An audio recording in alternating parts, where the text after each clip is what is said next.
Today with Talking Scuba, we're going to be talking about the 5 fatal mistakes that scuba divers make and continue to make. And during this video, I will give you details of specific accidents where divers have died, so listen up.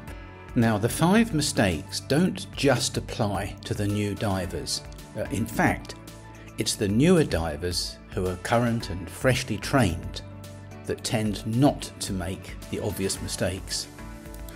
And this leads me directly into the first mistake that scuba divers make.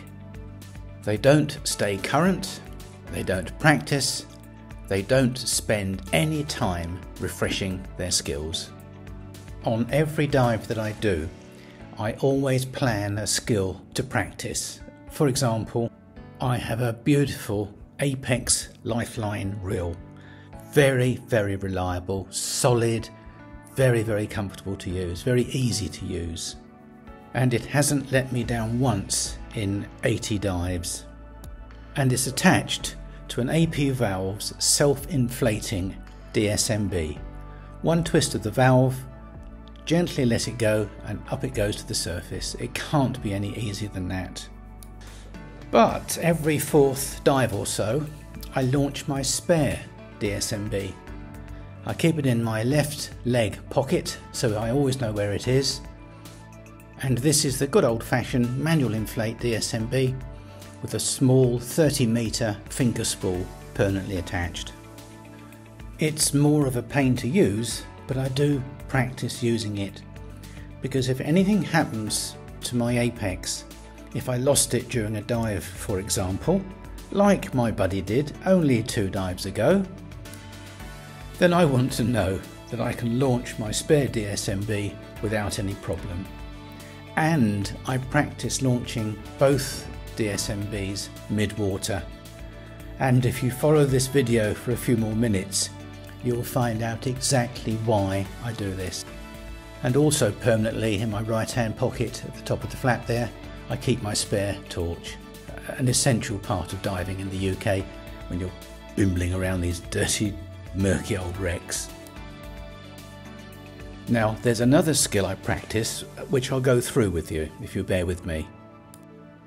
Now, I dive on independent twins, and I have a low pressure inflator hose coming from each cylinder, one going to my BCD and the other going to my dry suit. So I practice my ascents alternating between using just my BCD and just my dry suit. So should I lose one of my cylinders, I can ascend safely using either. And I know this for sure because I practice both. This leads me on to the second part of the exercise. I try and stay afloat at the surface using only one of my buoyancy devices. It makes a really big difference when you can't use both your BCD and your dry suit. If, like many divers, you dive overweighted, you'll find out how dangerous this can be when you try and stay on the surface using just your dry suit. Give it a go, I dare you. Mistake number 2 is being rushed before you get in the water and skipping parts of your buddy check, or even skipping your buddy check completely. We all know the checks that we go through. We all have little phrases that we use to remind us not to forget anything. But on my last liveaboard in Egypt, I witnessed 2 experienced divers on 2 separate occasions jump off the back of the boat with their tank valves fully closed. Yes, you heard me, fully closed. Not only would they be unable to breathe, but they couldn't inflate their BCD either. And had either of these guys not had some air left in their BCD from the previous dive, they would have just gone straight down. And we were in 500 meters. There was a bit of a friendly inquest at the end of the dive. And one diver said he forgot because his regular tried and tested UK routine had changed.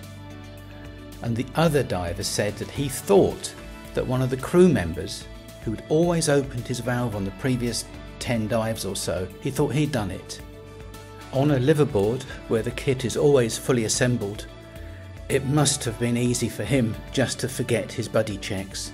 He didn't even bother to check his regulator before he leapt off the back of the boat. He was obviously just very comfortable and confident that everything would work. Now, we all get into a routine, but if your routine changes for any reason, take some time to stop and think, because you might have forgotten something. And talking about closed valves, this leads me on to something else as well. You must learn to trust yourself. If, during your pre-dive check, when you breathe from your regulator and you see that your SPG is maintaining a steady pressure, you can be assured that your tank valve is open. Personally, I never ask another diver to check to see if my valves are open, because the last time a well-meaning diver checked that my valves were fully open, remember that I have two valves and they both go in different directions, he kindly closed one of my tank valves. So trust yourself. And not to try and glorify anything, this next example is of a UK diver dying. He died when he forgot to attach the low pressure hose to his BCD. He went straight to the bottom. And there are lots of fatal mistakes here, all rolled into one. There was no pre-dive buddy check, because had there been one, it would have shown immediately that his low pressure hose wasn't connected. Training and practice. Had he trained and practiced, he would instinctively have released his weights, but he'd never practiced that. He hadn't practiced reattaching or detaching the low pressure hose to his BCD. He hadn't practiced that. And he didn't identify the problem quickly enough to do anything about it. Again, lack of practice. They found him on the bottom with a full tank of gas. Now, mistake number 3 follows very nicely on from mistake number 2, and that is becoming too confident or complacent. And that leads to diving beyond your qualifications or beyond your experience. The obvious example of this is using equipment that you're not trained on, like a lift bag, a twin set, dry suit, or even using nitrox. Equally as dangerous is going into places that you shouldn't. Overhead environments can be, and often are, fatal.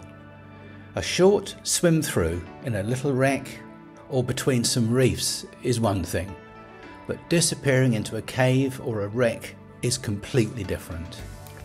And going deeper than you're qualified to, that brings forth a host of potential problems. The list is endless.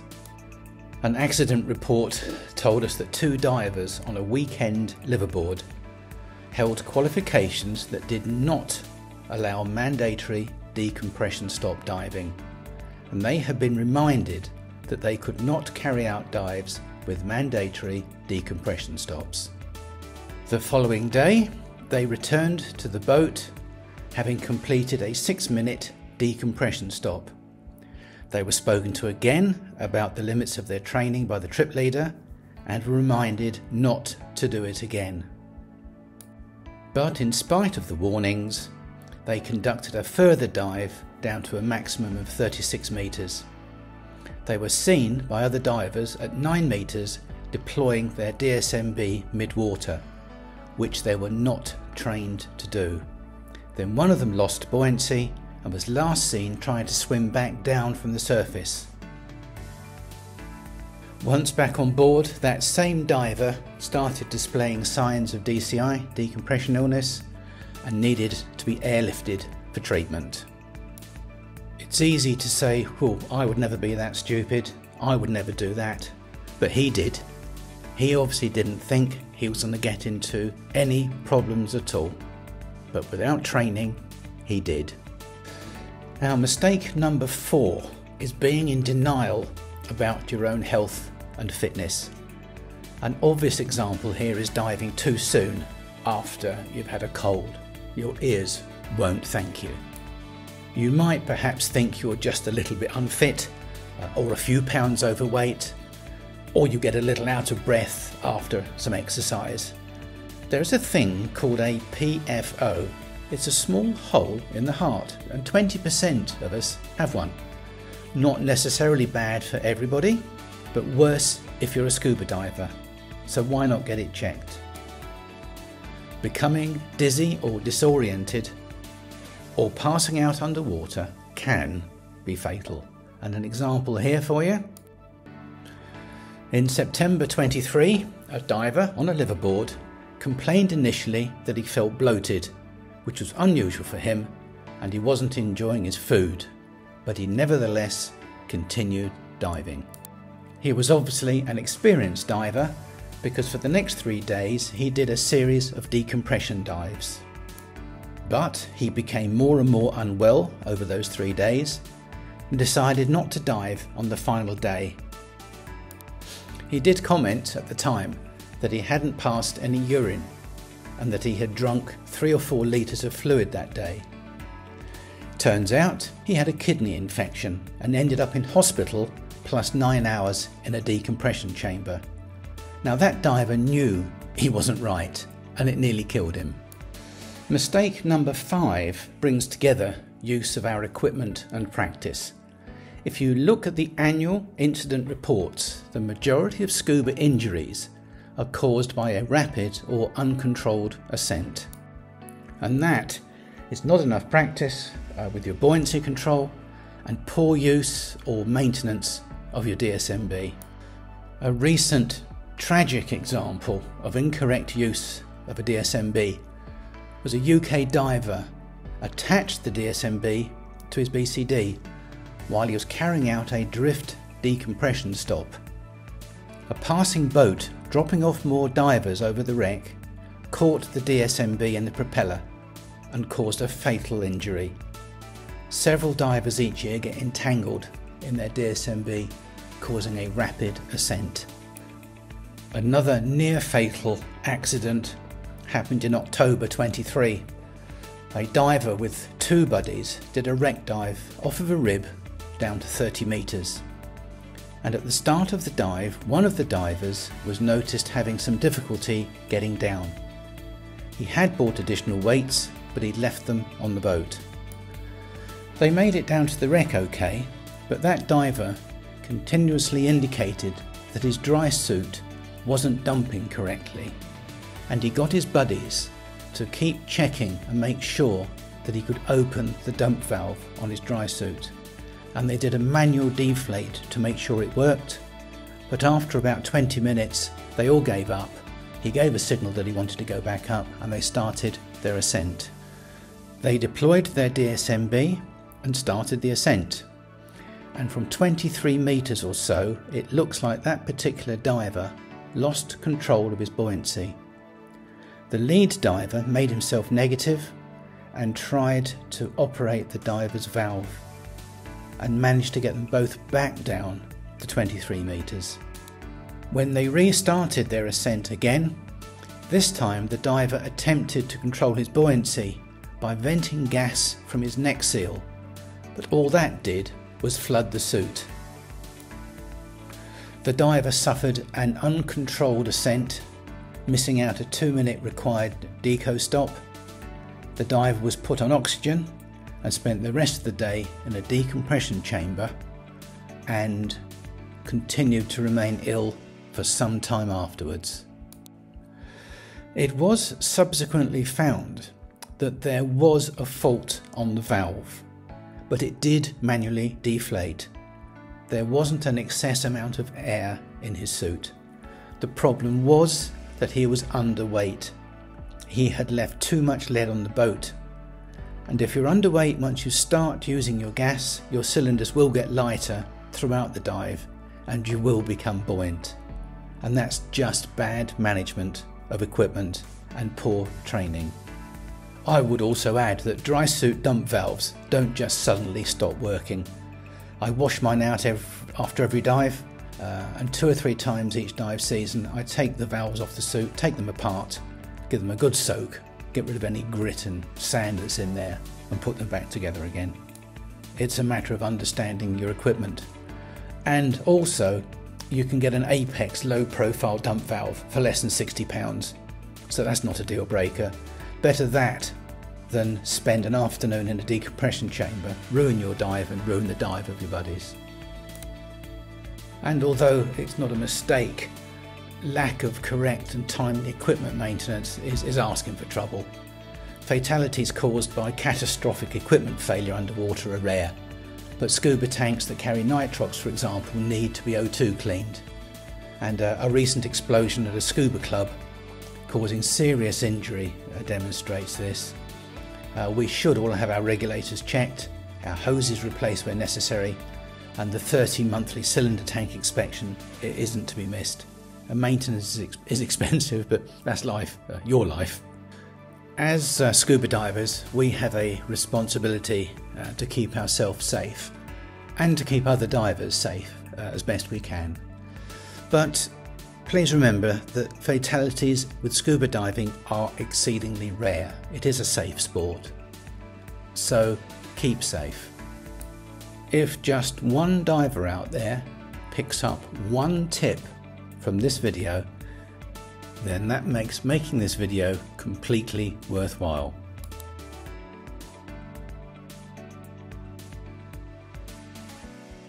If you'd like to keep up to date with what I'm putting up on YouTube, click on the subscribe button, if you will. If you're still diving in these cold, chilly waters, good for you. I am. I hope you are, and I hope you keep diving. But whatever you do, keep safe. Take care.